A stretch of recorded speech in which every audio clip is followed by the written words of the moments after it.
मैं सुबह से इस केक के लिए इंतजार कर रहा था और स्पेशल बनवा के लाया हूँ तेरे लिए, और इसके बाद पार्टी भी लेंगे तेरे से।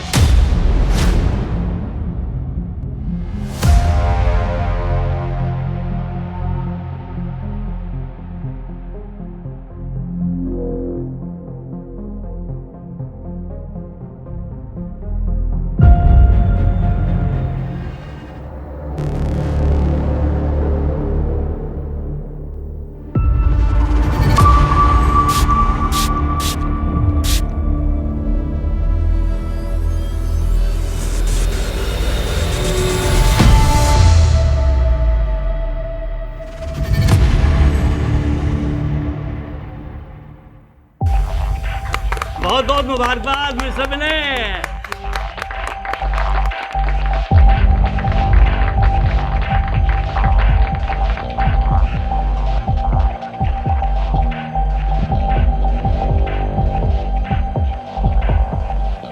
Happy birthday Vinay. Thank you Govind, ये ले यार केक। No thanks. अरे ले लेना, थोड़ा सा जन्मदिन है मेरा यार। अरे भाई किसके चक्कर में पड़ गया मिस्टर टच मी नोट के? ये तो केक को हाथ लगा देगा ना बारिश हो जाएगी, सैलाब आ जाएगा। सच में यार, ले लेना यार थोड़ा सा। नो अरे थैंक्स। कम ऑन, थोड़ा सा ले ले यार। इसीलिए तेरा कोई दोस्त नहीं है? सन की है तू, सन की। मैंने तुझे बोला था ना, साइको है या एक नंबर का। चल छोड़ मेरे से।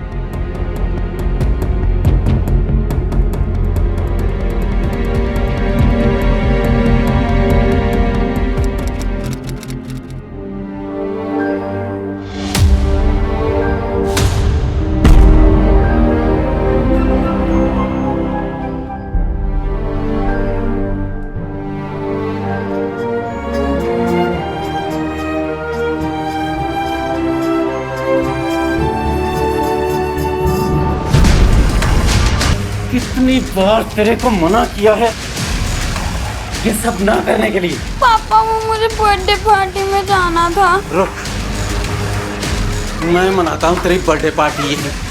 पापा नहीं, मम्मी नहीं। पार्टी तो देनी पड़ेगी भाई। हाँ यार पार्टी तो देनी पड़ेगी। अच्छा सुनो मैं क्या कह रहा हूँ, मेरी और मोहित की अलग अलग बर्थडे पार्टी करने से अच्छा है एक ग्रैंड बर्थडे पार्टी करते हैं, मोहित के टेरेस पे करते हैं। हाँ आ जाओ, कोई प्रॉब्लम नहीं है। अरे प्रॉब्लम तो है यार, ग्रैंड पार्टी होगी और दारू नहीं होगी। अरे यार किसने कहा दारू नहीं होगी? 18th बर्थडे है मेरा, 9 बजे टाइम पे पहुंच जाना। इतनी दारू पिलाऊंगा ना कि लुढ़कते हुए जाओगे तुम सब घर पे, ठीक है? चल 9 बजे मिलते हैं। चलिए यार फिर मिलते हैं 9 बजे। हाँ आ जाना।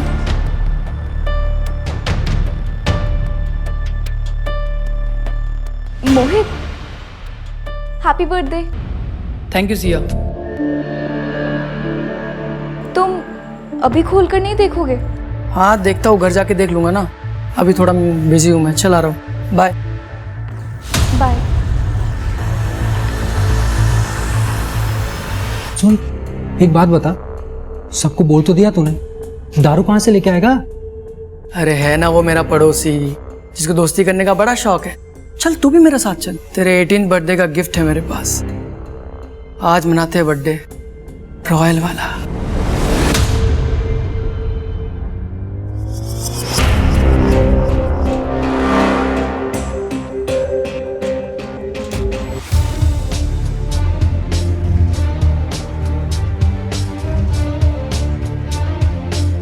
रहने दो ना भाई, बाद में कर लेंगे साफ। नहीं बस हो गया। ये लो।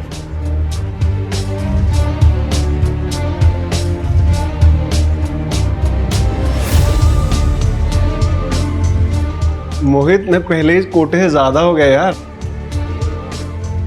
आज मेरा बर्थडे है, आज भी कोटा फॉलो करोगे क्या?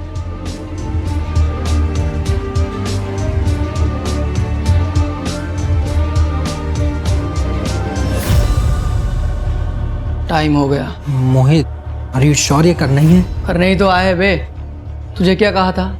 तेरे 18 बर्थडे का गिफ्ट है मेरे पास। हाँ यही तो है, और इस साइको को कौन ढूंढेगा?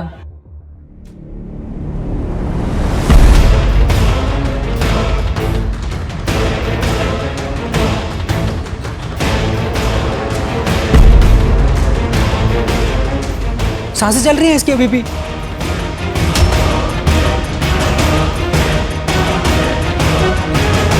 खून निकल रहा है रे। मैं काट के देखूं? हाँ काली ना बाप की गाड़ी लाया हो उसी में डालकर लाश को ठिकाने लगा देते हैं, किसी को कुछ पता नहीं चलेगा। हाँ?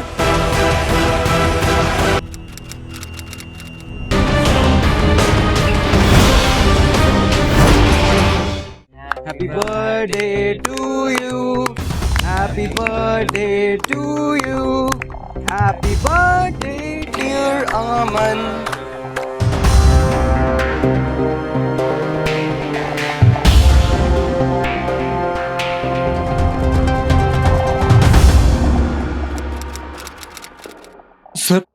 सर आप मेरे साथ चलिए सर, वहाँ पे कोई गड़बड़ है सर, प्लीज सर आप चलिए मेरे साथ। ठीक है, आप कंप्लेंट लिखवाइए, हम चेक करेंगे। नहीं सर, इतना टाइम नहीं है सर। सर उन्होंने दरवाजा भी नहीं खोला सर, प्लीज आप चलिए मेरे साथ। करण, जाओ इनके साथ, देखो क्या बात है। चलिए। Thank you sir.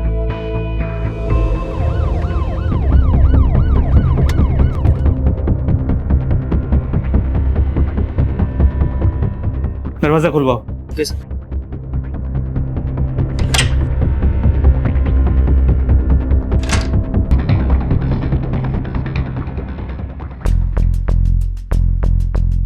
माँ,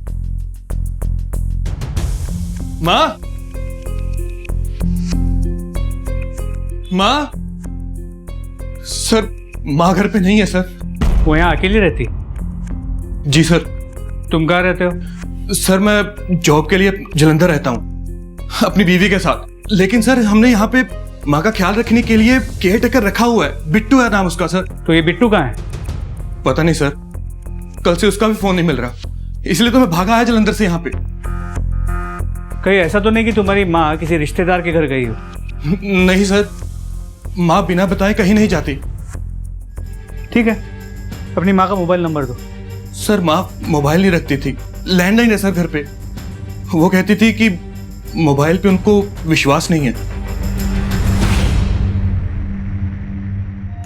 ठीक है, उस कैटेगर बिट्टू का नंबर दे दो और तुम्हारी माँ का दिन का रूटीन बताओ, उन्हें ढूंढने में आसानी होगी।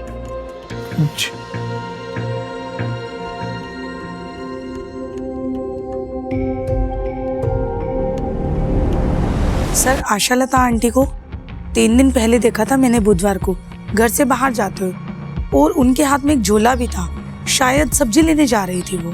आशालता जी का बेटा चिराग उनसे अलग रहता था, उनके आपसी संबंध कैसे थे? सर सास बहू की पटती नहीं थी और चिराग अपनी बीवी अदिति को समझाने के बजाय उससे अलग हो गया, आशालता जी को अकेला छोड़कर। हाँ सर, आशालता जी आई थी बुधवार को, सब्जी लेके चली गई। तो उस कैटेगर बिट्टू का फोन अभी भी स्विच ऑफ है, पर मार्केट से घर आने वाले रास्ते पे उस दिन किसी ने भी आशालता को देखा नहीं था। करण, अच्छे खासे पैसे वाली औरत है ये, ऐसे कहाँ गायब हो जाएगी? इस आशालता के बारे में सारी details निकलवाओ। Sir,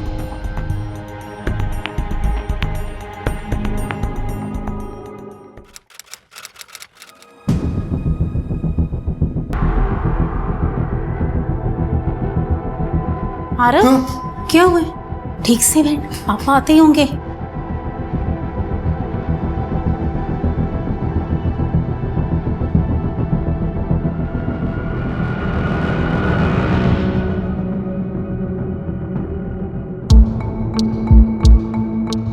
How's your studies? What is you? Answer properly, Arav. Fine sir, my studies are fine. Good.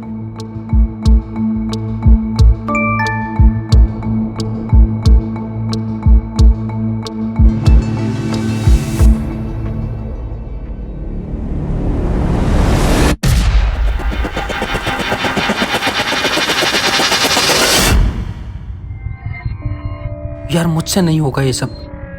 कैसे नहीं होगा? करेगा तो सब होगा।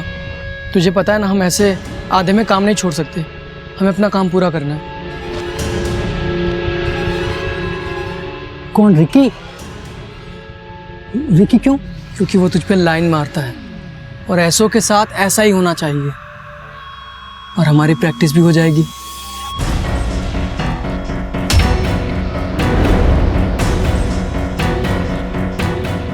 क्या तू हमारी बातें सुन रही थी?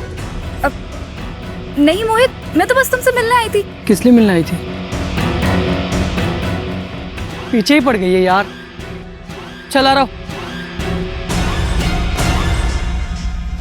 जी सिंह साहब, पुलिस हर जगह तो नहीं रह सकती ना क्राइम से पहले।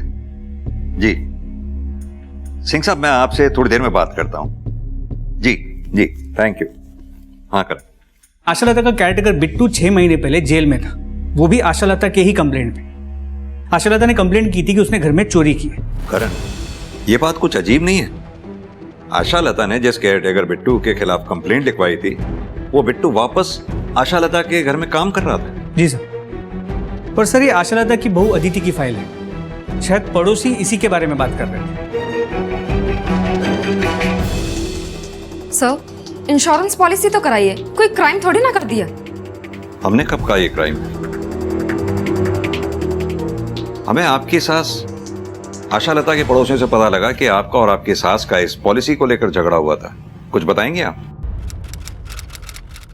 सिर्फ पेपर्स पर नाम है आपका माँ जी।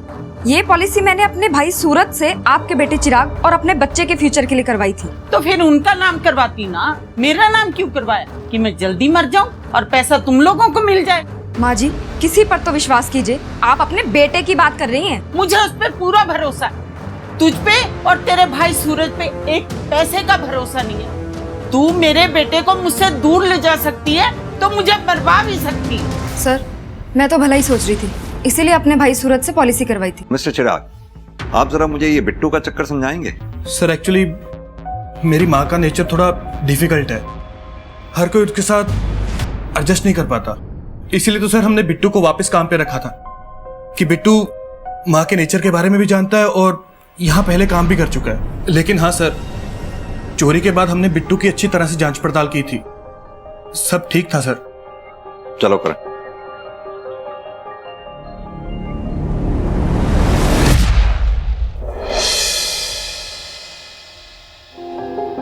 ये ले पी। अरे नहीं, इट्स ओके। अरे यार, वैसे तो तू बड़ा स्ट्रॉन्ग बनता है, दारू पीने में शर्मा रहा है, पीना। चलो ठीक है।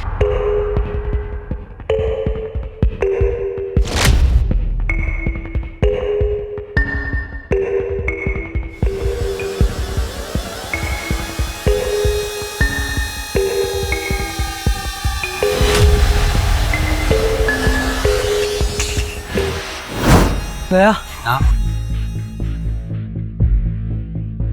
चल लेटा। ये तुझसे प्यार करता था ना? हाँ, तू काट। मैं? हाँ।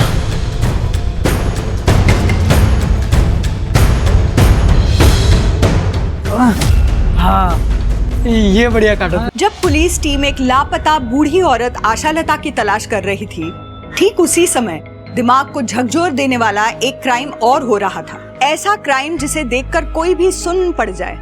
मगर जो दो लड़के उस क्राइम को कर रहे थे, मोहित और आरव, उनके लिए ये क्राइम एक खेल की तरह था। इन दोनों युवाओं को इस जघन्य अपराध को करने के लिए प्रेरणा कहाँ से मिल रही थी और ये आखिर उनके लिए एक खेल की तरह क्यों था? आशालता के केस में उलझी पुलिस कब तक इन लड़कों के अपराधों के बारे में अनजान रहने वाली थी? ये देरी अभी कितनी और हत्याओं का सबब बनने वाली थी?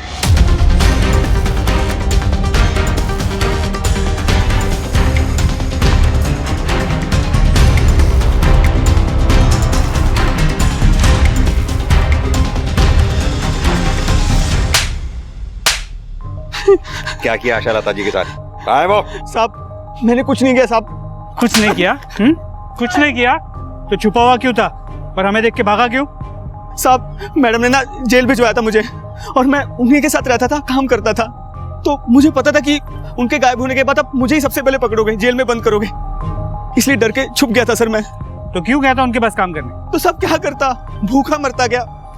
ना जेब में पैसे थे, ना नौकरी थी, इसलिए मैं उनके पास वापस चला गया जब उन्होंने मुझे बुलाया। और वापस आकर मैडम को गायब कर दिया, बदला लिया उनसे? मैंने कुछ नहीं किया सर, सच बोल रहा हूँ, कसम से सर। करण, थाने लेकर चलो उसे, वही बात करेंगे इससे।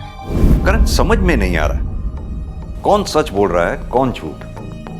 मेरी गट फीलिंग कहती है इस आशालता के साथ जो कुछ भी हुआ है वो घर और सब्जी मार्केट के रास्ते में हुआ है। करण, एक काम करो, स्निफर डॉग को बुलाओ, अच्छे से चेक करते हैं, शायद कुछ हाथ लगे।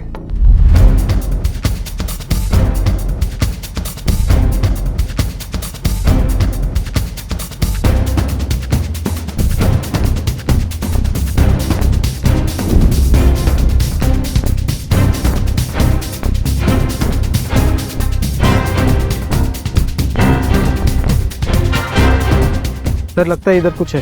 करण, खुदाई करवाओ। सर।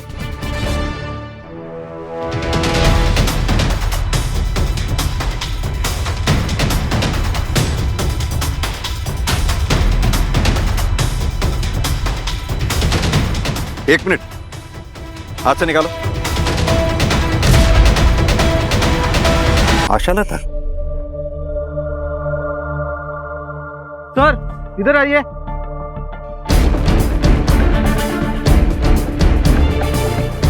सर यहाँ पे कुछ है। इधर आओ।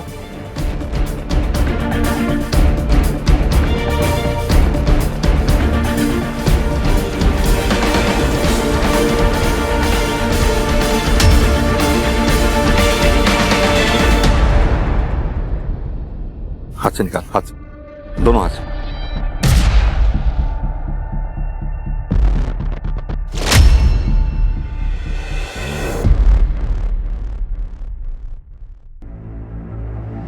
और एक बॉडी।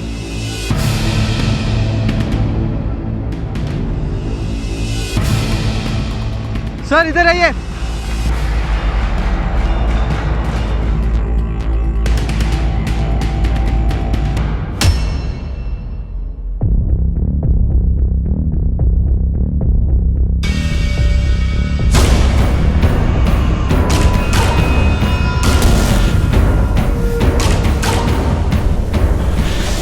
करण, 3 डेड बॉडीज एक ही एरिया में, आखिर किसी ने तो कुछ देखा होगा।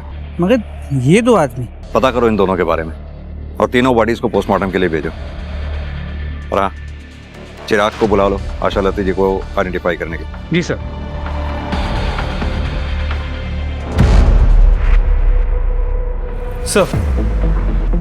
सर तीनों बॉडीज की पोस्टमार्टम रिपोर्ट, ये आशालता की पोस्टमार्टम रिपोर्ट है।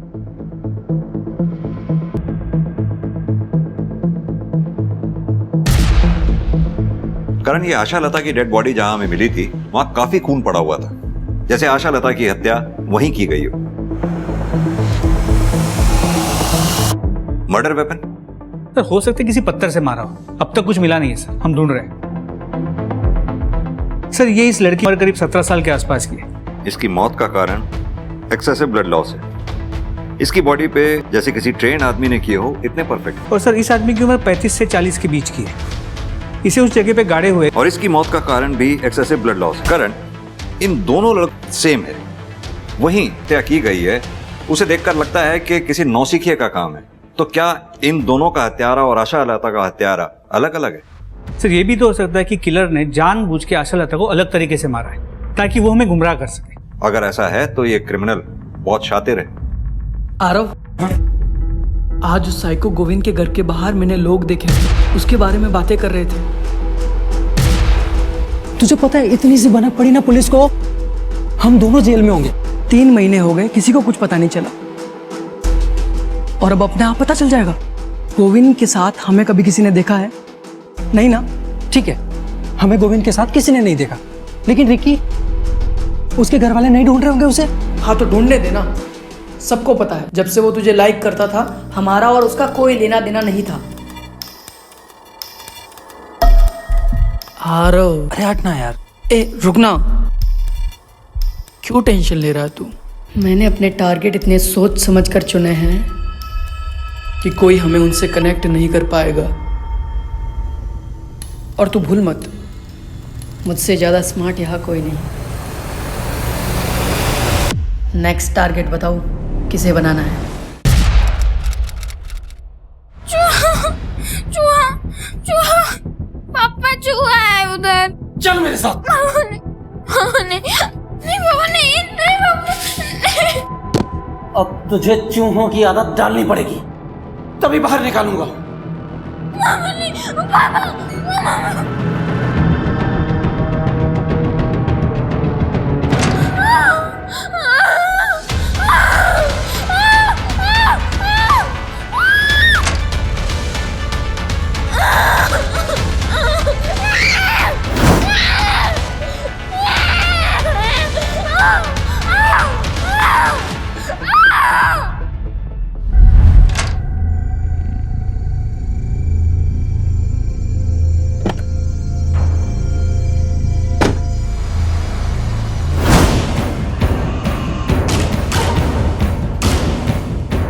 ये रहा अपना टारगेट। रूटीन तो पता ही है इसका, जैसे ही मौका मिलेगा खत्म कर देंगे इसको। नहीं सर, मैं नहीं जानता इन दोनों को, पर सर किसने किया ये? किसने मारा मेरी माँ को? सर आपने किलर को अब तक क्यों नहीं पकड़ा?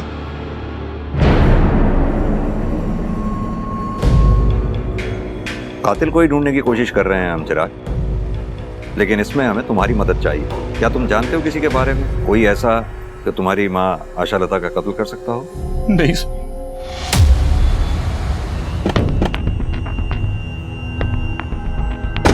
करण, मुझे तो ये फैमिली बड़ी अजीब लग रही है। ये चिराग, उसे अपनी माँ के मरने का उतना दुख नहीं है जितना इंटरेस्ट उसको उसके किलर के बारे में जानने का है। वो कॉल रिकॉर्ड्स और सेल लोकेशन की रिपोर्ट मंगवाई थी, उसका क्या हुआ? सर वो मल्टीपल केसेस होने की वजह से थोड़ा डिले हो रहा है। सर जिस लड़के की डेड बॉडी की फोटो हमने सर्कुलेट करवाई थी, उसे देखकर इनका कहना है कि ये उसके माता पिता हैं। सर प्लीज, मैंने अपने बेटे को देखना है, मुझे मेरे बेटे के पास ले चलिए सर। करण आइए।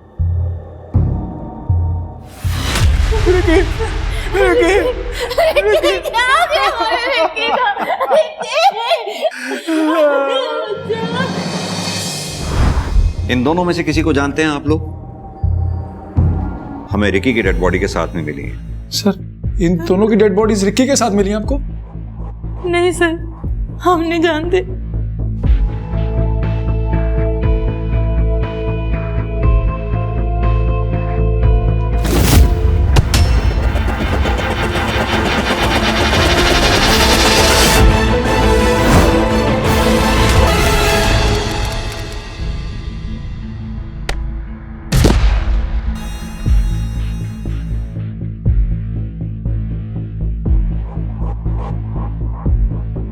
अरे वादी, तेरी टांगे तो कानून के हाथों से भी लंबी है, जिसे देखो उसे गिरा देती है।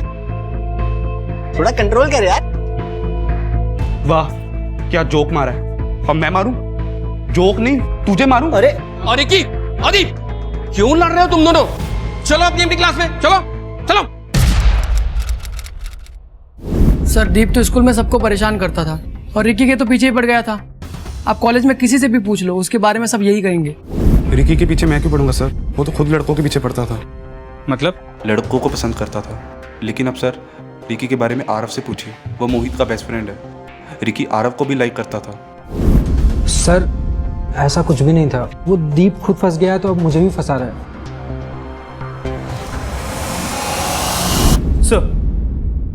सर रिकी के घर, कॉलेज, मोहल्ले सभी जगह पूछताछ की, लेकिन कुछ भी ऐसा नहीं मिला जो रिकी को आशालता जी या वो दूसरा डेड बॉडी उसके साथ कनेक्ट कर पाए। करण, इन दोनों लड़कों की डिटेल पोस्टमार्टम रिपोर्ट के मुताबिक दोनों के सिस्टम में अल्कोहल पाया गया, वो भी काफी अमाउंट में। और यही नहीं, इन दोनों का मर्डर किसी सर्जिकल इंस्ट्रूमेंट से हुआ है जो कि साइंस लैब या किसी केमिस्ट शॉप पे मिलता है। और आशालता जी? जबकि आशालता की पोस्टमार्टम रिपोर्ट में ऐसा कुछ नहीं है, लेकिन उससे जुड़े लोगों की सेल लोकेशंस एक आदमी की तरफ इशारा करेगी। जिस दिन तुम्हारी मां गायब हुई, फ्राइडे को, तुम त्रिलोक चौक में ही थे। क्या कर रहे थे वहां पर? सर मैं कहा सर, मैं नहीं था सर। अच्छा, तो फिर ये कौन है जो तुम्हारी मां के घर के पास वाले एटीएम से पैसे निकाल? सर ये मैं ही हूं, लेकिन सर मैं अपने एटीएम से पैसे निकाल रहा था, किसी और की थोड़ी ना।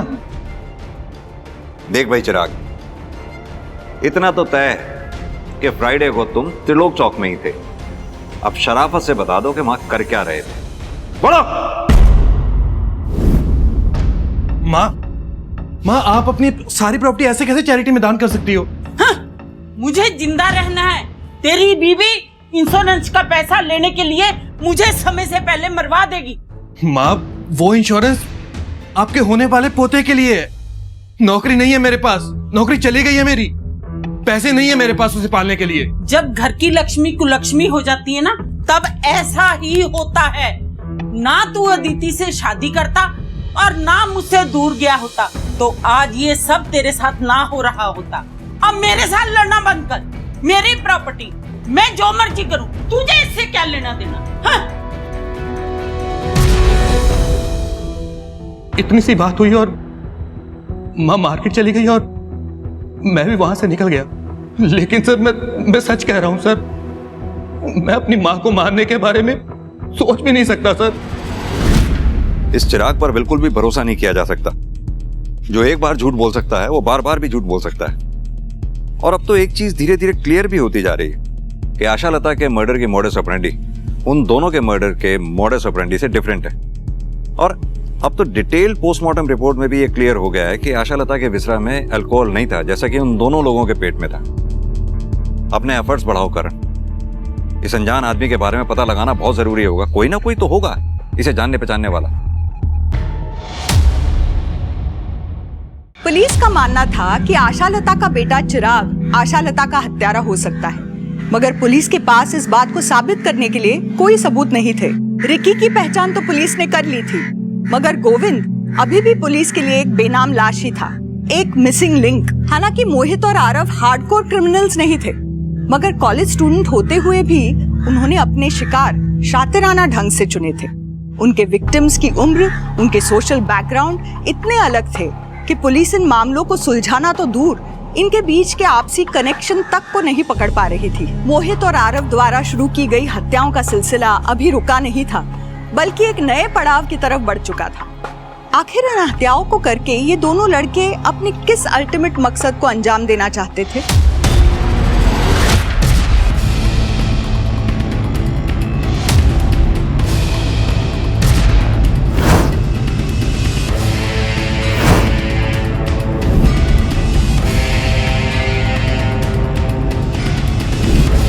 ये साइको अपना गोविंद ही है ना, देख।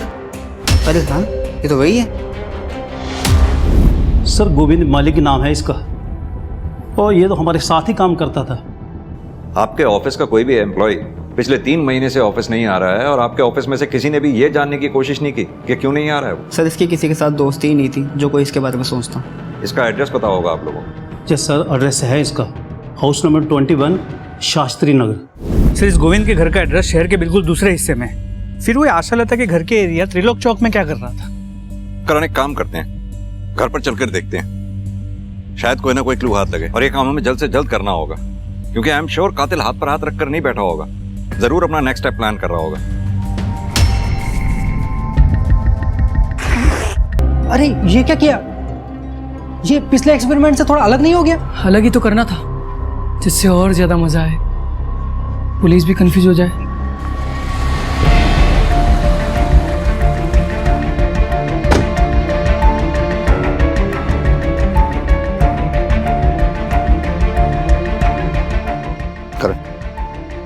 दरवाजा खुलवाने का बंदोबस्त करवाओ। सर,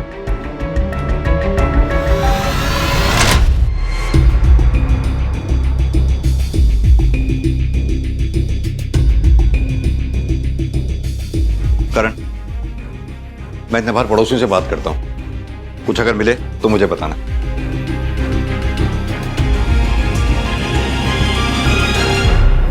तीन महीने से आपका पड़ोसी घर में गायब है, आप लोगों को पड़ी ही नहीं। सर, किसी से मतलब ही नहीं रखता था गोविंद, तो हमें भी उसकी क्या पड़ी थी? लेकिन उसके परिवार वालों को तो पड़ी होगी। कहाँ हैं उसके परिवार वाले? सर, हमने तो ये सुना था कि उसके बीवी बच्चे मर चुके हैं और उसी ने मारा था उन सबको। करण, इस सुनी सुनाई बात के बारे में पता करो क्या हुआ था। सर, गोविंद के बीवी और बच्चे की मौत एक सस्पिशियस कार एक्सीडेंट में हुई थी। गाड़ी गोविंद खुद चला रहा था, मगर उसे एक खरोच तक नहीं आई। उसके बाद गोविंद को ओसीडी डिटेक्ट हुआ, जिसके बाद वो अकेला रहता है, ना कोई दोस्त है ना कोई दुश्मन।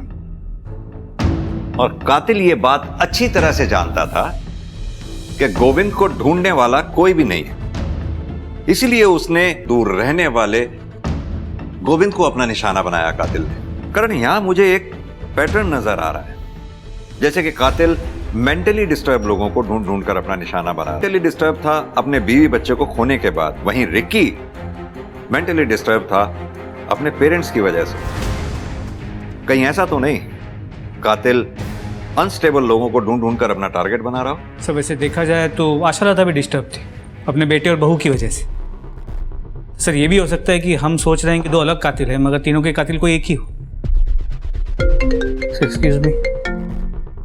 हेलो सर, एक और डेड बॉडी मिली है।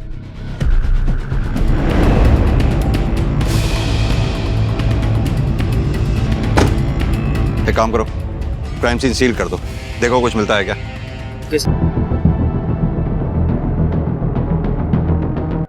लगता है जैसे किसी भारी चीज से वार किया गया। सर जैसे आशा लता को मारा गया था, लेकिन सर इस बार बॉडी को छुपाया नहीं गया। सर या फिर ये हो सकता है कि जल्दबाजी में वो अपना काम पूरी तरह से कर नहीं पाया हो। करण, अगर ये हमारा ही सीरियल किलर है तो जरूर इस आदमी में रिकी, गोविंद और आशा लता से मिलती जुलती कोई बात रही होगी, तभी कातिल ने इसे अपना शिकार बनाया। लेकिन बिना इसकी पहचान के कैसे पता लगा पाएंगे? सर इधर आइए। हटो।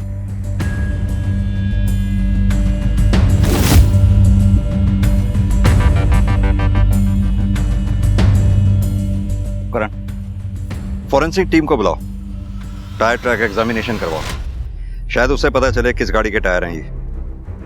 और हाँ, पता करो इस रूट पे आगे कहीं सीसीटीवी लगा हो तो शायद उसकी फुटेज से इधर की तरफ आने वाली गाड़ियों के बारे में कुछ पता चल सके। जी सर।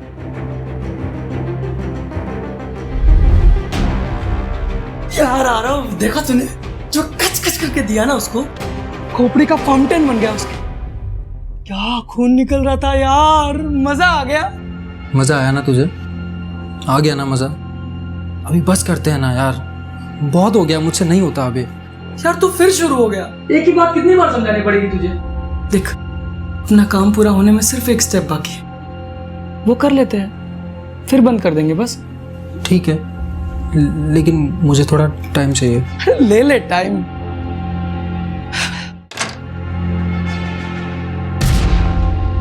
मोहित, पापा आ गए। मोहित आ गए, पापा भाग।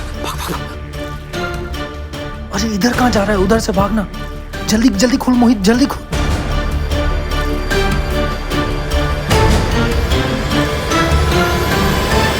आरव, तुम्हें पढ़ने के लिए बोला था, ये क्या तमाशा लगा रखा है तुमने? Do you want to become a failure in your life? No sir.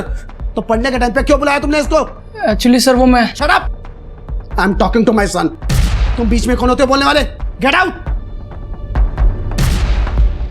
अगला काम जल्दी करना पड़ेगा, तू सोच ले। उधर से नहीं, इधर से।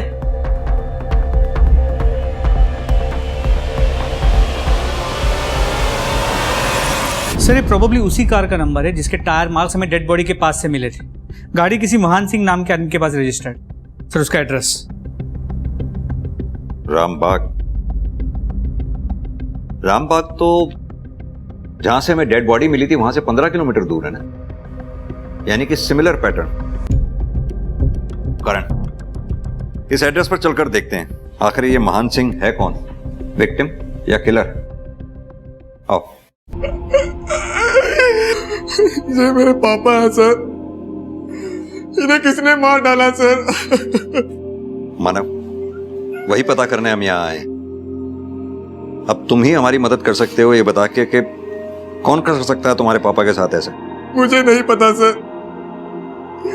मुझे तो यकीन ही नहीं हो रहा कि पापा मर चुके हैं। और कौन रहता है तुम्हारे अलावा इस घर में? सर, मेरी माँ की डेथ मेरे बचपन में ही हो गई थी। एक छोटा भाई है सर, मगर उसे कोई फर्क नहीं पड़ता कि हम जिंदा हैं या मर गए। अगर उसे पता चला कि पापा मर चुके हैं तो वो खुशी ही होगा सर। वो खुश क्यों होगा?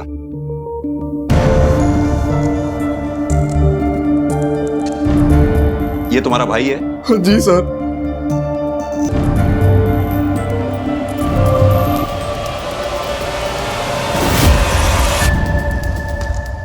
ये महान सिंह का बेटा मोहित और रिकी एक ही कॉलेज में पढ़ते हैं, यानी कि महान सिंह और रिकी के मर्डर में कोई तो कनेक्शन जरूर है। अब या तो मोहित इसका खुद जिम्मेदार है या फिर कॉलेज का कोई लड़का इन सबका जिम्मेदार। सर मैंने इस मोहित से बात तो की थी, थोड़ा अजीब था। करण, बिना किसी सबूत के हम इसे इंटेरोगेट कर ही नहीं सकते। एक कॉलेज का लड़का इतने ब्रूटल मर्डर करेगा इस बात का कोई भरोसा करेगा ही नहीं। एक काम करो, पता करो इसके पास मर्डर वेपन आया कहां से, और इसके लिए सबसे पहले इसके कॉलेज से स्टार्ट करो। ये किसके साथ उठता बैठता था, इसका रूटीन क्या था, इसका सारा कच्चा चिट्ठा निकालो। और जब तक तुम ये सब काम करते हो तब तक मैं इस मोहित से बात करता हूं, देखूं तो सही अपने बाप की मौत का रिएक्शन होता कैसा है इसके। सर,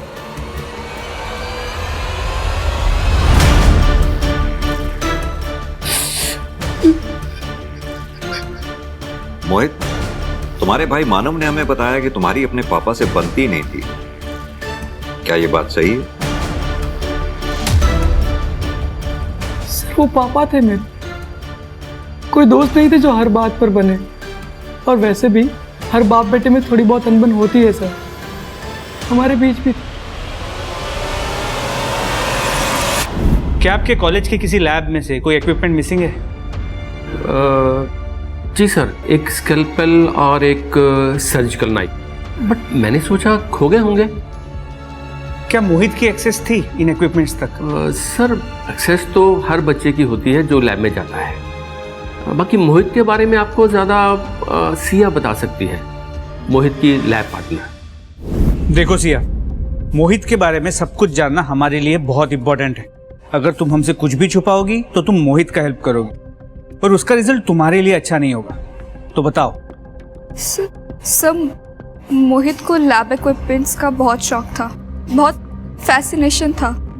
मुझे लगा था वो साइंस का अच्छा स्टूडेंट है, शायद इसलिए इन सब चीज़ों का शौक रखता है।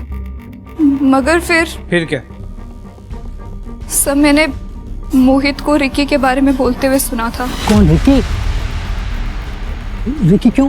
क्योंकि वो तुझ पे लाइन मारता है और ऐसों के साथ ऐसा ही होना चाहिए, और हमारी प्रैक्टिस भी हो जाएगी। तुमने ये बात मोहित के मुंह से सुनी थी, और ये सब पता होते हुए भी तुमने हमें आके ये बात बताई नहीं? सब मुझे नहीं लगा था मोहित ये सब कुछ करेगा। और दूसरी बात, सब मैं मोहित को बहुत पसंद करती हूँ। मैं बहुत कंफ्यूज हो गई थी। और इसीलिए तुम। और कुछ पता है तुम्हें? सब मैंने मोहित का पीछा किया था उसके अड्डे तक। कौन सा अड्डा?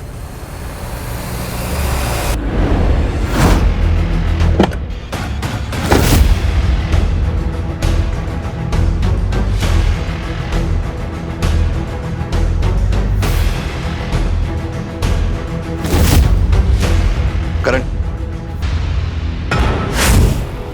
इसी ब्रांड की अल्कोहल तो रिकी और गोविंद के पेट से मिली थी। सर, मोहित के डिटेल मोबाइल लोकेशन रिकॉर्ड्स आ गए।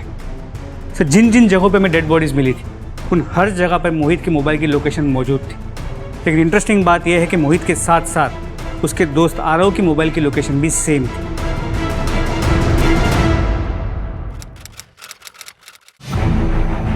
मेरा बेटा होकर भी ये लड़की बनने का शौक चढ़ा है तुझे? पापा मम्मा की याद आ रही थी। अबे साले, मम्मा की याद आ रही है तो मम्मा के पास क्यों नहीं चला जाता? मेरी नाक क्यों कटवाने पे तुला है? लोगों को पता चलेगा तो मेरी क्या इज्जत रह जाएगी? क्या इज्जत रह जाएगी मेरी? मम्मा की याद आ रही है।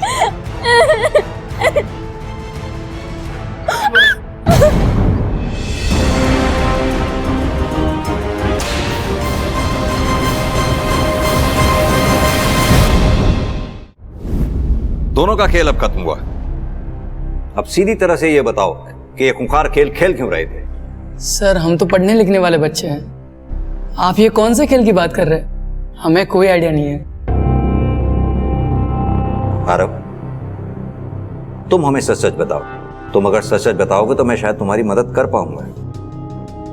मुझे मालूम है तुमने जो कुछ भी किया मोहित के कहने पर किया, तुम्हारी कोई गलती नहीं थी।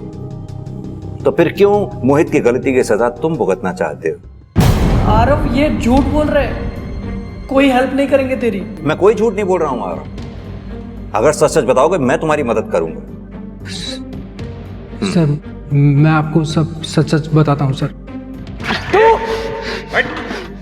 अबे ये क्या बताएगा? मैं बताता हूँ। हाँ, मैंने मारा अपने बाप को। अब ये बताओ क्यों? क्योंकि इसका बाप और मेरा बाप हमें कभी एक नहीं होने देते। अगर हम दोनों को एक होना है तो तुझे तेरे बाप को और मुझे मेरे बाप को मारना होगा। तुम्हारे लिए तो मैं कुछ भी कर सकता हूँ, बोलो कब करना है। इसलिए तुमने अपने पिता को मारा, और अगर वक्त रहते हम तुम्हें नहीं पकड़ते तो तुम आरव के पिता को भी सो कॉल्ड इस प्यार की वजह से मार डालते। मेरा बस चलता ना सर तो मैं मेरे बाप को कभी का मार चुका होता। उसको मारने के लिए मुझे वजह की जरूरत नहीं थी। अपने पिता से इतनी नफरत की कोई खास वजह?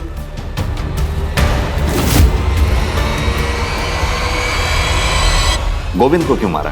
प्रैक्टिस चाहिए थी सर, रिकी को मारने के लिए। तो रिकी को क्यों मारना चाहते? सर वो क्योंकि रिकी की नज़र थी मुझ पर तो। और आरव को कोई ऐसे देखे मैं सहन नहीं कर सकता था, इसके लिए मार दिया सर। और ये बेचारी बुजुर्ग औरत, इसको क्यों मारा? सर हमने किसी औरत को नहीं मारा, जितनों को भी मारा सब बता दिया आपको। तो तुमने आशा लता जी को नहीं मारा? बोला ना सर, नहीं मारा। हम आर्ट ऑफ किलिंग में इतने परफेक्ट हो गए थे, फिर क्यों मारते इस औरत को बेकार में। सुविधा संपन्न बचपन भी दर्दनाक हो सकता है अगर उसे समझा ना जाए। ऐसा बचपन सबसे हिंसक अपराधियों को जन्म देता है, जैसा मोहित और आरव के मामले में हुआ। आशा लता के केस में इतने संदिग्ध थे, उसका बेटा चिराग, बहू अदिति, अदिति का भाई अमन, आशा लता का केयरटेकर बिट्टू या एनजीओ की हेड मेघा, सभी पुलिस के रडार में थे, मगर इनमें से सबूत किसी के खिलाफ नहीं था। आशा लता का मामला अब शायद पुलिस की फाइलों में अनसुलझा ही रह जाए, मगर ये आशा लता का केस ही था जिसने पुलिस को मोहित और आरव के एक्सपेरिमेंटल मर्डर्स को सुलझाने में मदद की थी। बचपन में जब मोहित और आरव को शायद सबसे अधिक समर्थन और समझे जाने की जरूरत थी, तब उन्हें यातना और पीड़ा दी गई थी, वो भी उनके अपनों के ही द्वारा। और इस यातना का बदला उन्होंने वैसी ही यातनाएं दूसरों को देकर लिया। दोनों के ही अपराध अक्षम्य हैं, मगर इन अपराधों के वे अकेले जिम्मेदार नहीं हैं। उनके परिवार, उनकी परवरिश भी उनके अपराधों में बराबर की हिस्सेदार। इसी के साथ अब मैं रेणुका शाहने आपसे विदा लेती हूँ। हम फिर मिलेंगे ऐसी एक कहानी के साथ जो रखेगी आपको सतर्क और जिंदगी को सुरक्षित। तब तक अपना और अपने परिवार का ख्याल रखिए और देखते रहिए क्राइम पेट्रोल सतर्क। जय हिंद।